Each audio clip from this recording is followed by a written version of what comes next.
पियावा के जैसन भतरा में मजा मिला हो कि नहीं के छौरी सच सच बताई है पलंगिया हिला हो कि नहीं के छौरी सच सच बताई है पलंगिया हिला हो कि नहीं दिन प दिन चेहरवा के रंगवा खिला हो कि नहीं दिन प दिन चेहरवा के रंगवा खिला हो कि नहीं के छौरी सच सच बताई है पलंगिया हिला हो कि नहीं के छौरी सच सच बताई है पलंगिया हिला हो कि नहीं सच सच बताई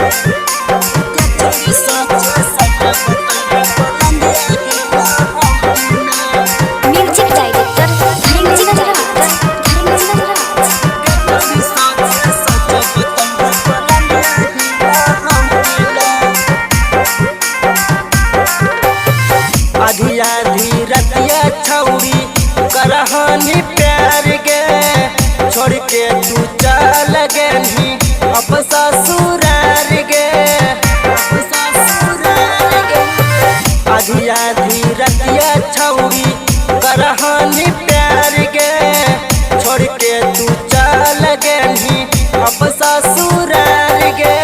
हमरा के जैसन जो बनमा पकड़ के खेला हो कि नहीं हमरा के जैसन जो बनमा पकड़ के खेला हो कि नहीं के छौरी सच सच बताई है पलंगिया हिला हो कि नहीं के छौरी सच सच बताई है पलंगिया हिला हो कि नहीं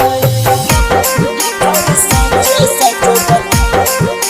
के छौरी सच सच बताई है पलंगिया हिला हो कि नहीं म्यूजिक डायरेक्टर धर्मजी नटराज के छौरी सच सच बताई है पलंगिया हिला हो कि नहीं नैहर में हनही छौरी हमरे तू रानी गे ससुरा में पियावा तोरा कर तू माना मानी गे कर तू माना मानी गे नैहर में हनही छौरी हमरे तू रानी गे ससुरा में पियावा तोरा कर तू माना मानी गे वही त यादव पकड़ी के छौरी झूला हो कि नहीं रोहित यादव पकड़ी के छौरी झूला हो कि नहीं के छौरी सच सच बताई है